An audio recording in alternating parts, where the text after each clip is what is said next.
Hello everyone, today we will discuss the anatomy of esophagus. So let's start with it. Esophagus is a muscular tube which connects the pharynx with the stomach, and the length of esophagus is 25 centimeter long. We have already learned the mnemonic for the organs which have 25 centimeter of length, and the mnemonic was DUDES, where D stand for duodenum, U stand for ureter, D stand for descending colon, E stand for esophagus, and S stand for sigmoid colon. So this was the mnemonic for all the organs which have 25 centimeter of length. Okay. Then esophagus, it begins as a continuation of pharynx at the level of lower border of cricoid cartilage at the level of C6 vertebra.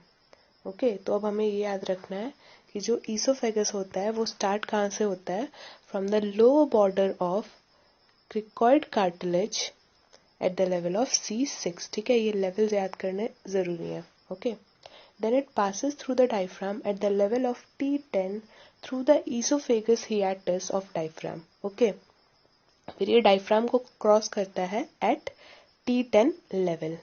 Remember diaphragm में different organ जो होते हैं वो पास करते हैं उसके through, और उसे याद करने के लिए भी एक निमोनिक है, that is voice of anatomy. Okay, तो जो वॉइस यानी वी से वेना कावा, और यहाँ पे कौन से वेना कावा की बात हो रही है, इंफीरियर वेना कावा. तो जो इंफीरियर वेना कावा होता है वो डायफ्राम को क्रॉस करता है eight T8 level. Then we have esophagus which crosses the diaphragm at T10 level, and lastly aorta which crosses the diaphragm at T12 level. Okay, और इस पे क्वेश्चन आ सकता है. Then the esophagus, it ends at T11 level by opening into cardiac orifice of the stomach. Okay, तो एक बार हम फिर से इन तीनों लेवल को देख लेते हैं. esophagus था जो वो स्टार्ट हो रहा था from C6 level, from the lower border of cricoid cartilage. Then it was crossing the diaphragm at T10 level and was ending at T11 level by entering into the stomach or cardiac orifice. Okay. Then it is lined by stratified squamous non-keratinized epithelium. और पिछली video में हमने पढ़ा भी था कि जो stomach होता है वो उसकी लाइनिंग कौन से टाइप के एपिथेलियम से बनती है. So the answer is simple columnar epithelium. ठीक, यानी स्टमक की लाइनिंग है वो है सिंपल कॉलुमिनर एपिथेलियम, और जो इसोफेगस की लाइनिंग है वो है stratified squamous non keratinized epithelium. Okay,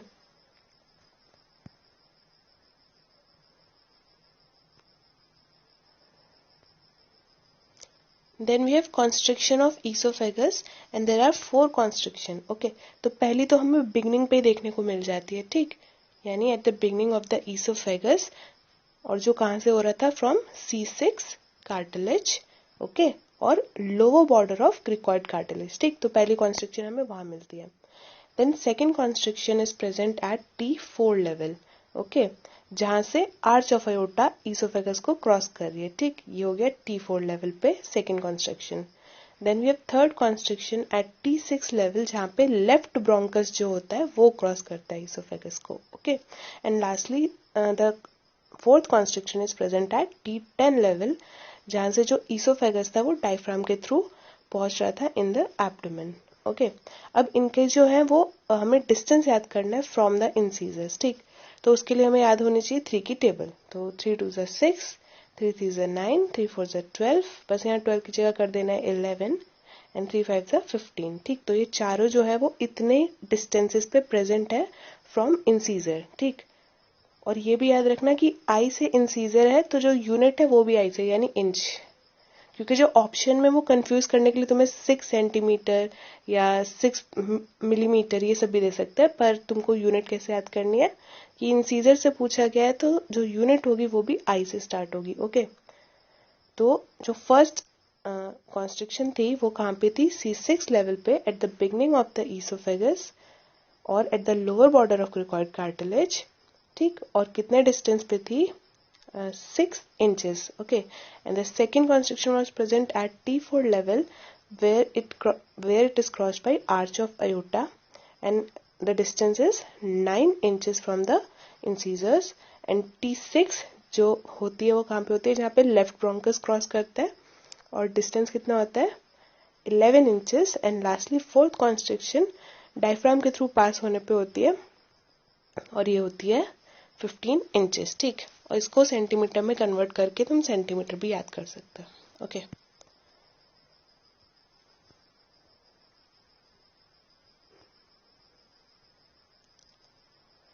then we have the nervous part of oesophagus.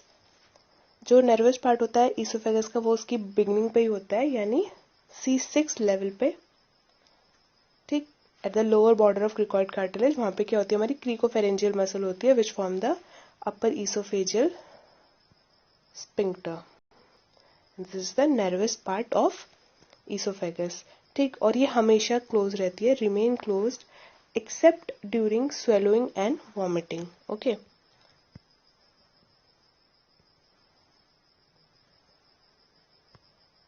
Then we have arterial supply of oesophagus. तो ईसोफेगस को हम 3 पार्ट में डिवाइड कर लेते हैं, cervical part, thorax part and the abdominal part. ठीक, तो जो सर्वाइकल पार्ट होता है it is supplied by the inferior thyroid artery.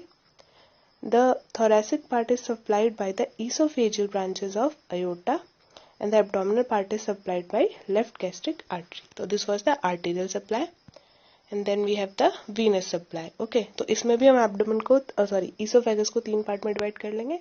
तो जो सर्वाइकल पार्ट होता है वो ड्रेन करता है into the brachiocephalic veins.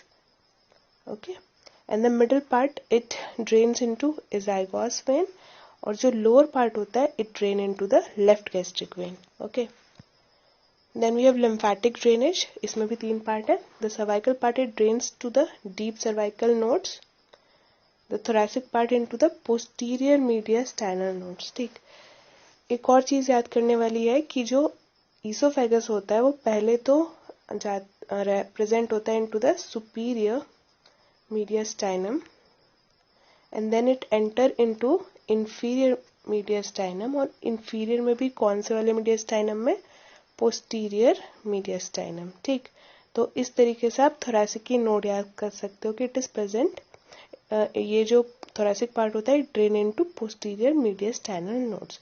Okay, then the abdominal part it drain into the left gastric node. जो भी एब्डोमिनल पार्ट है उन सब में लेफ्ट गैस्ट्रिक ही आ रहा है, चाहे वो लेफ्ट गैस्ट्रिक आर्टरी हो, लेफ्ट गैस्ट्रिक वेन हो या लेफ्ट गैस्ट्रिक नोड्स हो। Okay, then we have the nerve supply. तो इसमें भी स्टमक की तरह 2 नर्व सप्लाई है, पैरासिम्पैथेटिक एंड सिंपैथेटिक। ठीक, जो पैरासिम्पैथेटिक है उसमें जो अपर हाफ है, the upper half is supplied by recurrent laryngeal nerve and the lower half is supplied by the esophageal plexus which is formed by the 2 vagus. Okay, and parasympathetic nerve they are sensory, motor and secretory motor. ठीक, then sympathetic nerve, the upper part is supplied by the cervical ganglion, वो भी कौन सा, middle वाला। ठीक, and the lower part is supplied by the upper 4 thoracic ganglia.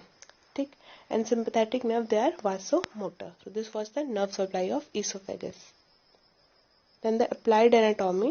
तो in portal hypertension क्या होता है कि एनास्टमोसिस फॉर्म हो जाता है between the portal and the systemic veins, जिसकी वजह से क्या होता है कि जो वेन्स होती हैं वो डायलेट कर जाती हैं।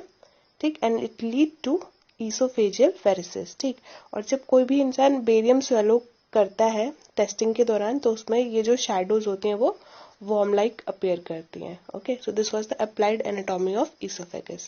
So this was it. I hope you liked the video. Please like it, share and subscribe.